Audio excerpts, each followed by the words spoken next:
Buckle up, folks. We're diving into another Texas courtroom drama. This time featuring Jasmine Gargas, who's facing serious heat for carrying a weapon as a convicted felon. This isn't her first rodeo, and it might not be her last. See how this plays out. Court is calling 2024 CR 0105W, State of Texas versus Jasmine Lynn Gallegos. Did you understand you're charged with the offense of unlawfully carrying a weapon with a felony conviction?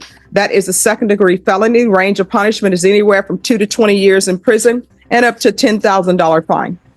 Yes, ma'am. According to the plea, punishment is to be assessed at 5 years in the prison. There's a $1,000 fine and state recommends community supervision. Did you understand that to be the plea? Yes, ma'am. Defense? Yes, Your Honor. State? Yes, Your Honor. Showing- Sorry, the only thing I forgot to put in the paperwork, and I've just spoken with defense counsel about this, is the defendant is also agreeing to forfeit her rights to any of the weapons involved in the offense.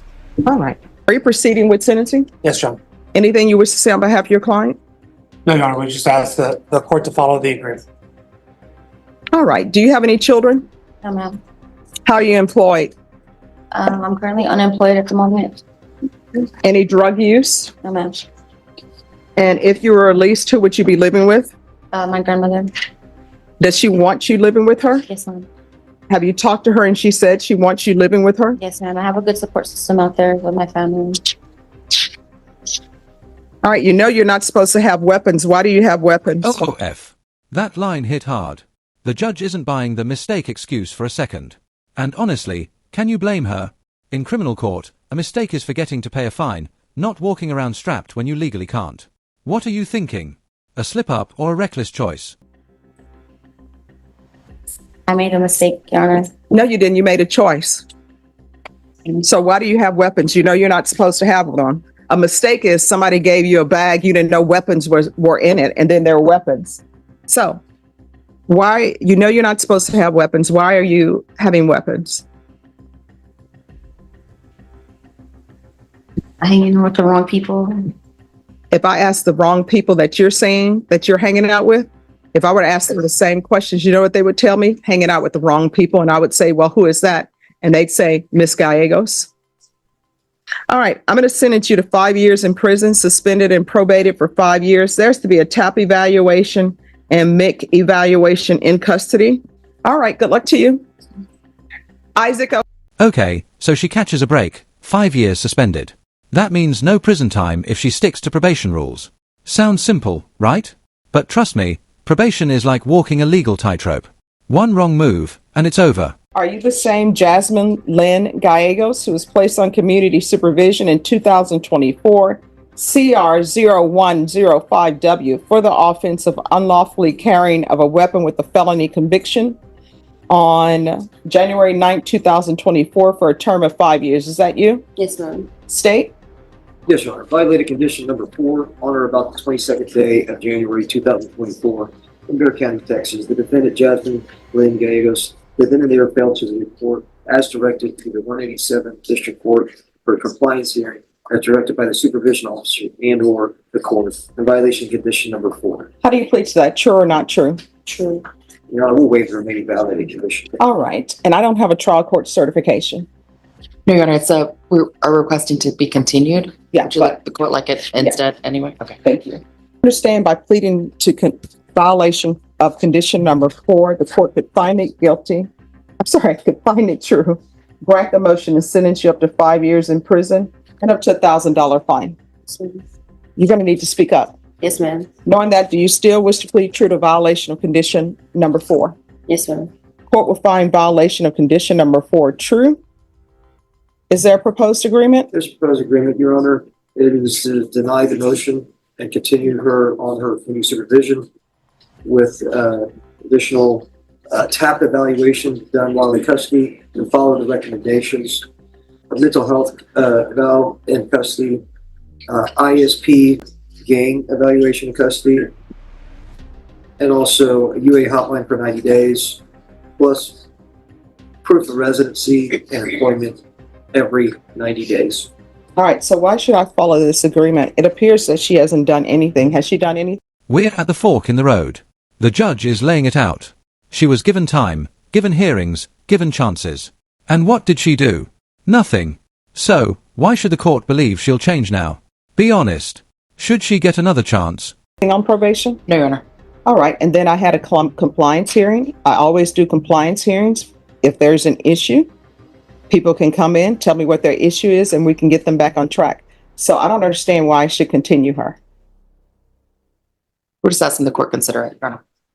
But I mean, somebody needs to give me a reason why, because she is on probation. She hasn't done anything. And to get her back on track, I set it for a compliance hearing and she did not show. So I don't understand why I should continue her. I call my client, Your Honor. All right, can you raise your right hand? Do you solemnly swear or affirm the testimony you give will be the truth and nothing but the truth, so help you God? Yes, ma'am. All right, you can lower your hand, state your name for the record. Jasmine Lingueros. Are you asking the court to consider release or continue on probation? Yes, ma'am. And why is that? Because I never started it. And I got released and I didn't turn myself back in, but I want to do something better. All right, do you need to speak up? I want to do something better in life. So the reason why you want me to continue you is because you were placed on probation, you were released, and you never did anything. So basically, you're just throwing yourself on the mercy of the court saying, I did nothing, but please continue me. Do you have a job? Yes. Where do you work? I mean, I was working at the Subway. Okay, I cannot hear you. I was working in Subway at Pleasanton, Texas. And where do you live? In Pleasanton, Texas with my grandma. Do you have anybody that you care for? Yes, my grandma. She's sick right now. Oh, let's not do that. Let's not do this thing where we're bringing in the sick relatives, the baby that nobody else can take care of, because The judge just cut through the sympathy card. No more sick grandma stories. No more excuses. This moment right here, it's a brutal reality check. And Jasmine's running out of lifelines. you were supposed to report. Let's do this. This is what can help me understand whether or not I should continue. Let's assume you don't have a sick grandmother. You don't have any sick relatives. You don't have any sick children. It's just you. Why should you be continued on probation? Don't tell me that Subway needs somebody to make sandwiches. Let's assume that Subway doesn't need anybody to make sandwiches. Why should I be continuing you? Because I want to prove to you that I can do it. But you have not. But okay. But you want to prove to me that you can do it. So All right. Any other questions? Is there any other reason why you're asking the court to continue you on probation? no, Do you believe you have a drug problem? no.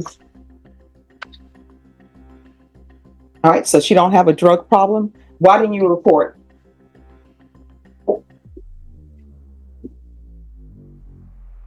Because they wanted me to turn myself back in. I'm sorry, what? Because they wanted me to come back and turn myself in. All right. Why didn't you show up for your compliance hearing?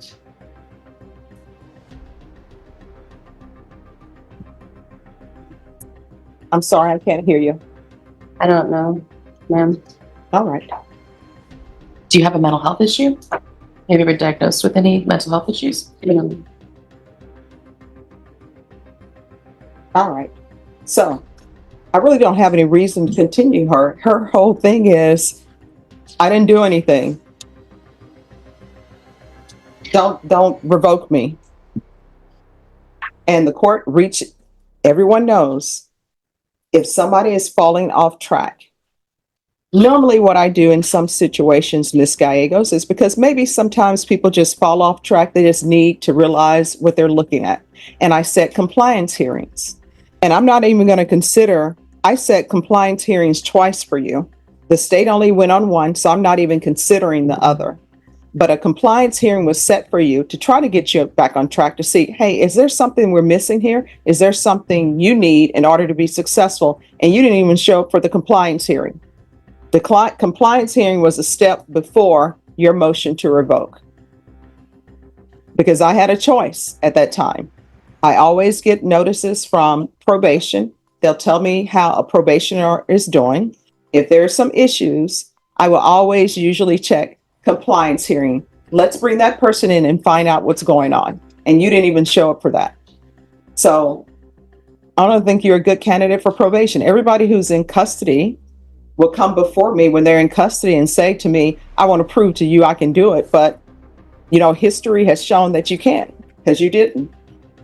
So I don't know why it should continue.